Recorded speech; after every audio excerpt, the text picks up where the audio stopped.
আজকে অনেকদিন পর একটা কাজ করলাম আর ব্রাইড সাজাতে গিয়ে কিন্তু আমাকে 3 ঘন্টা ধরে অপেক্ষা করতে হলো। আজকে আমার এই মিষ্টি ব্রাইডের গল্প তোমাদের সাথে শেয়ার করব, তো চলো ভিডিওটা শুরু করি।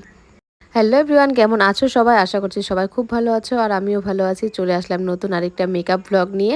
আশা করছি ভিডিওটি তোমাদের অবশ্যই ভালো লাগবে আর শেষ পর্যন্ত কিন্তু অবশ্যই দেখবে।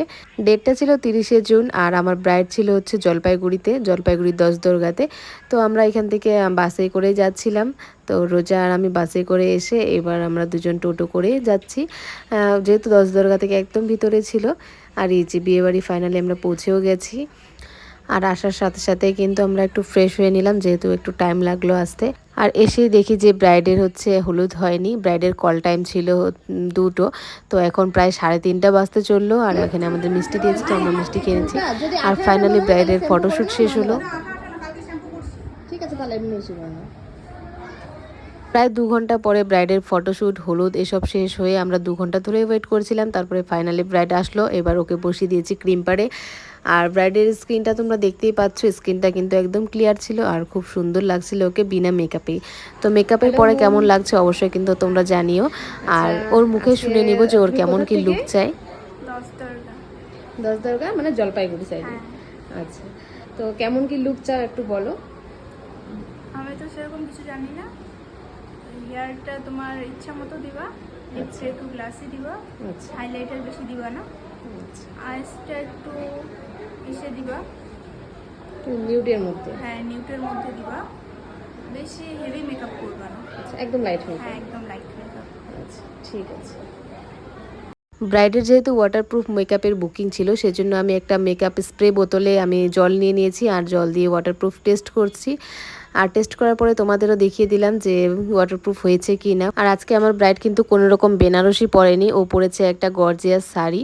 তো পার্টিওয়্যার শাড়ি পরেছিল। তো সেই মতো করে আমি লুকটা দিচ্ছিলাম, বাট ও যেহেতু নিউড আই মেকআপ চেয়েছিল, পরে ও কিন্তু আমাকে একটা গ্লিটারি আই মেকআপ দেখিয়েছে। তো আমি সেটাই করে দেওয়ার চেষ্টা করেছি ওর পছন্দ মতো, আর হেয়ারটা আমার মতোই করে দিয়েছি। তো এটা হচ্ছে ওর হেয়ারের আগে যে লুকটা, সেটা তোমরা জানিও তোমাদের কেমন লাগছে। আর এই যে গ্লিটারি একটা আই মেকআপ করে দিয়েছি আর লিপস্টিকটাকে হালকা নিউডি রেখেছি। মেকআপটা কিন্তু ওয়াটারপ্রুফ হওয়া সত্ত্বেও কিন্তু অনেকটা গ্লোই ছিল বেস মেকআপটা। তো তোমরা যারা এরকম গ্লোই বেস মেকআপ চাইছো সাথে ওয়াটারপ্রুফ, তো তোমরা অবশ্যই আমাদের নেক্সট ক্লাসে জয়েন করতে পারো। আর এই যেখানে ব্রাইডের হেয়ারস্টাইল করে দিয়েছি, পাফটা একটু আমি রাফ রেখেছি কারণ পাফে আমি দুপাট্টা সেট করবো সেজন্য। এখানে ব্রাইডের জুয়েলারি সেট করছিলাম আর জুয়েলারিটা তোমরা দেখতেই পাচ্ছ, একদম সিম্পল একটা চোকার পড়েছে, তারপরে একটা বড় হার। আর এটার সাথে কিন্তু একটা খুব বড় চোকারও ছিল, তো সেটাও ব্রাইডের পছন্দ ছিল না, জন্য ব্রাইড সেটা পরেনি, এটাই পরছিল।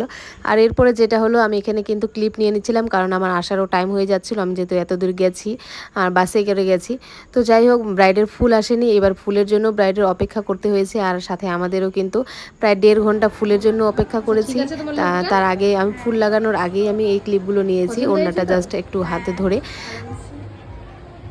যেরকম চেয়েছিলে যেরকম চাইছিলাম তার চেয়ে বেশি হয়ে গেছে। তাই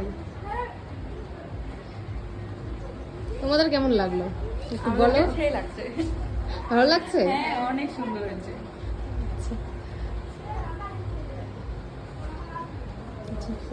তো ব্রাইডের রিভিউ নিয়ে নিলাম যে ব্রাইডকে কেমন লাগছে। আর ওদের বাড়ির যারা ছিল সবাইকে কিন্তু লুকটা খুব পছন্দ হয়েছে, সবাই লুকটা পছন্দ করেছে। এবার ফুল নিয়ে আসলো ফাইনালি, তো ফুলটা সেট করে দিয়ে আমি কিন্তু এই ক্লিপটা নিয়েছি। তো তোমাদের কেমন লাগছে অবশ্যই কিন্তু জানিও। আর আজকের মতো টাটা বাই।